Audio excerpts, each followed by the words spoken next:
जीवन में कई बार हम बड़ी बड़ी परेशानियों से यूं ही निकल जाते हैं, मानो कोई है जो हमारा साथ दे रहा है और उसी अदृश्य शक्ति को हम परमात्मा कहते हैं। इसलिए याद रखना, जब दुनिया आपका साथ छोड़ दे तब वो ईश्वर आपका हाथ थाम लेता है। आंखों में पड़ा हुआ तिनका, पैर में चुभा हुआ कांटा और रुई में दबी हुई आग, इससे भी ज्यादा भयानक होता है किसी के दिल में छुपा हुआ कपट। खुद से बहस करोगे तो सारे सवालों के जवाब मिल जाएंगे। अगर दूसरों से बहस करोगे तो जिंदगी में और भी सवाल खड़े हो जाएंगे। आज के जमाने में हर चीज महंगी हो गई है, लेकिन एक इंसान ही है जो बहुत सस्ता हो गया है। अच्छे इंसान की सबसे पहली और सबसे आखिरी निशानी ये है कि वो उन लोगों की भी इज्जत करता है जिससे उसे किसी भी तरह के फायदे की उम्मीद नहीं होती। ना जाने कितनी अनकही बातें साथ ले जाएंगी। लोग झूठ कहते हैं कि खाली हाथ आए थे और खाली हाथ जाएंगे। सांसों का रुक जाना मरना नहीं है, वह हर व्यक्ति मरा हुआ है जो सही को सही और गलत को गलत बोलने का ताकत नहीं रखता। इंसान ज्यादा काम करने से सफल नहीं होता, बल्कि सही तरीके से काम करने से सफल होते हैं। क्रोध में जो छोड़ जाए वो वापस लौट कर आ सकता है, लेकिन मुस्कुराकर छोड़ जाने वाला कभी वापस नहीं आता। जब आपका वक्त खराब होता है तो लोग आपकी काबिलियत पर भी शक करने लगते हैं। किसी के साथ ज्यादा समय बिताने से आप उसकी आदतें अपनाने लगते हैं। इसलिए सोच समझकर लोगों के साथ समय बिताया करें। क्रोध के समय रुकना सीखें, गलती के समय झुकना सीखें। अगर दूसरों को दुखी देखकर आपको भी दुख होता है तो समझ लो भगवान ने तुम्हें इंसान बनाकर कोई गलती नहीं की है। अगर किसी की इज्जत नहीं करना चाहते तो मत करो, लेकिन चार लोगों में बैठकर कभी किसी की बेइज्जती मत करना। रिश्ते खून के नहीं होते, विश्वास के होते हैं। अगर विश्वास हो तो पराये भी अपने हो जाते हैं, और अगर विश्वास ना हो तो अपने भी पराये हो जाते हैं। पेड़ गिरने वाले फूलों के लिए परेशान नहीं होता, वो हमेशा नए नए फूलों को खिलाने में व्यस्त रहता है। जीवन भी उस चीज के लिए नहीं है जिसे अब तक हमने खो दिया है, ये उसके लिए है जिसे हम अभी भी विकसित कर सकते हैं। हम अपनी सोच और संसार की मान्यता के अनुसार अपने विचार बनाते हैं। जैसे सत्य कहना धर्म है, असत्य कहना पाप, सहनशीलता धर्म है और क्रोध करना अधर्म, जीवों पर दया करना धर्म और निष्ठुर होना अधर्म। परंतु क्या यही सत्य है? क्या कभी कभी परिस्थितियां इन आवेशों को उल्टा नहीं कर देती? करती है। यदि संसार में कुछ धर्म है, कुछ पुण्य है, कुछ महान है, तो वो है परिस्थिति के अनुसार चलना। जटायु याद है, जिन्होंने रावण पर क्रोध किया था, उस पर आक्रमण किया था। उस समय जटायु का क्रोध पाप नहीं था, वो धर्म था। इसलिए अंत में उन्हें भगवान राम की गोद मिली। और कुछ ऐसे भी होते हैं जो धर्म की सहजशीलता समझकर हर अन्याय को सहते हैं और अंत में वो बाणों की सैया पाते हैं। यदि कोई पशु या व्यक्ति अकारण आक्रमण करे, किसी निर्दोष के प्राण लेने की चेष्टा करे, तो उसके रक्षा हेतु उसका वध कर देना पाप नहीं, समय की मांग है। यदि किसी दुष्ट की सहायता करने से सामान्य मनुष्य को कष्ट पहुंचे, पीड़ा पहुंचे, तो उसे सहायता ना देना ही धर्म है।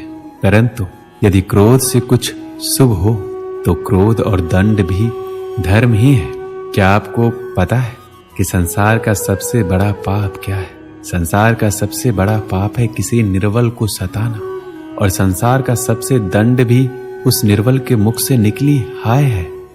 श्री कृष्ण कहते हैं, आपने लोहार को लोहा पिघलाते हुए तो अवश्य देखा होगा, और ये लोहा पिघलता है चमड़ी की बनी धौनकी से निकली हवा से। जरा आप सोचिए, एक मृत पशुओं की खाल से बनी धौनकी इतनी कठोर लोहे को भस्म कर सकती है। ठीक उसी प्रकार आप चाहे जितनी भी शक्तिशाली क्यों ना हो, यदि आपने किसी निर्दोष, किसी निर्बल को सताया, तो उसके मन से निकली हाय और उसका श्राप आपके जीवन को भस्म कर सकता है। लोग कहते हैं आप जिंदगी में कभी अकेले खुश नहीं रह सकते। ऐसा बिल्कुल नहीं है। सच तो ये है, जिंदगी में अकेलापन ही हमें जिंदगी जीने का सही मतलब सिखाता है। अकेलापन वो एहसास है जब आप सबसे अलग महसूस करते हैं। पर सबसे ज्यादा जरूरी है आप अपने आप को प्यार करें। जीवन में कुछ बनना है तो अपना स्वभाव जल की भांति बनाओ, जो प्यास भी बुझाता है और बाधाओं को लांघ कर अपना रास्ता भी स्वयं बनाता है। पत्थर की भांति ना बनो जो दूसरों का भी रास्ता रोक लेता है। जो झुक सकता है वह संसार को झुका सकता है, और करने वाले तो अधिकतर टूट जाते हैं। पता है इंसान की सबसे बड़ी कमजोरी क्या है? अपने आप की तुलना दूसरों से करना। हमेशा याद रखिए, सफलता कभी भी धन दौलत नहीं देखती, वो तो सिर्फ मेहनत देखती है। इंसानियत आदमी को इंसान बना देती है। समय तो तराजू है जो बुरे वक्त में अपनों का वजन बता देता है। खुद को ऐसा बनाओ कि जहां तुम हो तुम्हें सब प्यार करें, जहां से तुम चले जाओ तो तुम्हें सब याद करें, और जहां तुम पहुंचने वाले हो वहां सब तुम्हारा इंतजार करें। बुरा लग जाए ऐसा सच जरूर बोलो, मगर सच लगे ऐसा झूठ कभी मत बोलो। औरों के दम पर अगर उड़कर दिखाओगे तो अपने दम पर कुछ भी करने का हुनर भूल जाओगे। ये तो प्रेम की गैर मौजूदगी का नतीजा है। सिर्फ एक गलती की देरी है, फिर लोग भूल जाएंगे कि तुम कितने अच्छे थे। कभी ऐसा हुआ है, कोई मिला, प्यार हुआ, बात हुई, आदत हुई, लड़ाइयां हुई, बातें बंद हुई, वो छोड़ गया और हम टूट गए।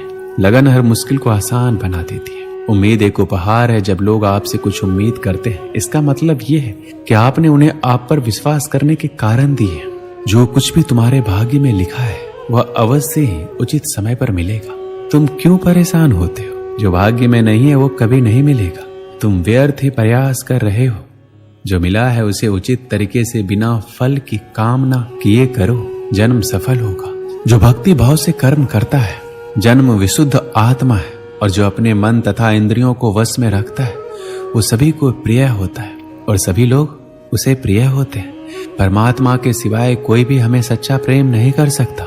बाकी सब रिश्ते केवल लेन देन पर निर्भर होते हैं। किसी के लिए समर्पण करना मुश्किल नहीं है, मुश्किल है उस व्यक्ति को ढूंढना जो आपके समर्पण का सम्मान कर सके।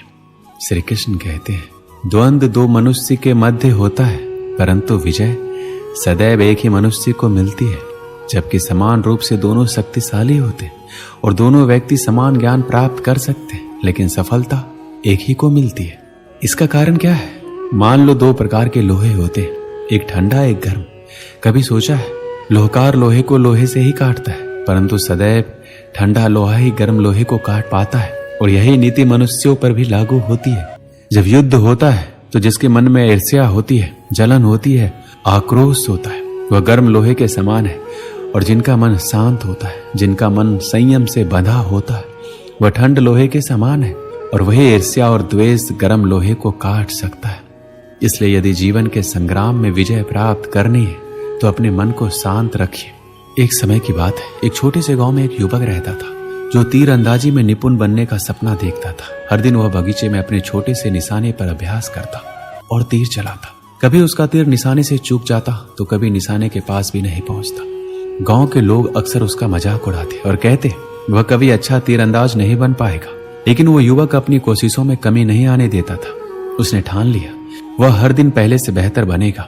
वह सुबह जल्दी उठता, रात में देर तक अभ्यास करता और हर तीर को ठीक से चलाने की कोशिश करता। वह अपनी असफलताओं से निराश नहीं हुआ, बल्कि उनसे सीखता था। हर बार वह खुद से सवाल करता कि उसने कहाँ गलती की और अगली बार उसे कैसे सुधारा जाए। कुछ सालों बाद गांव में एक बड़ा तीरंदाजी प्रतियोगिता का आयोजन हुआ। प्रतियोगिता में कई गांव के अनुभवी तीरंदाज भाग ले रहे थे। लोगों को उस युवक से कोई उम्मीद नहीं थी, क्योंकि उसे अब भी एक साधारण तीरंदाज ही समझता था। लेकिन जब प्रतियोगिता शुरू हुई तो युवक का तीर बार बार सीधे निशाने पर लगने लगा। उसकी सटीकता और कौशल देखकर सभी दंग रह गए। अंत में वह प्रतियोगिता का विजेता बना। गांव के बुजुर्गों ने पूछा, तुमने ये कैसे किया? हम तो सोचते थे तुम कभी सफल नहीं हो पाओगे। युवक ने मुस्कुराते हुए जवाब दिया, अभ्यास। मैंने कभी हार नहीं मानी और हर दिन अभ्यास किया। मैंने अपनी गलतियों से सीखा और हर बार उन्हें सुधारने की कोशिश की। आज जो मैं हूं वो केवल निरंतर अभ्यास और धैर्य का परिणाम है। इस कहानी से हमें क्या सीख मिलती है? अभ्यास जीवन के किसी भी क्षेत्र में सफलता की कुंजी है। असफलताएं हमारे रास्ते में आती है, लेकिन अगर हम उन्हें सीखने का माध्यम बना लें और लगातार प्रयास करते रहें तो कोई भी बाधा हमें रोक नहीं सकती।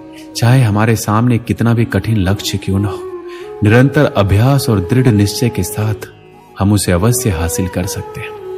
दोस्तों, इस वीडियो में बस इतना ही। मिलते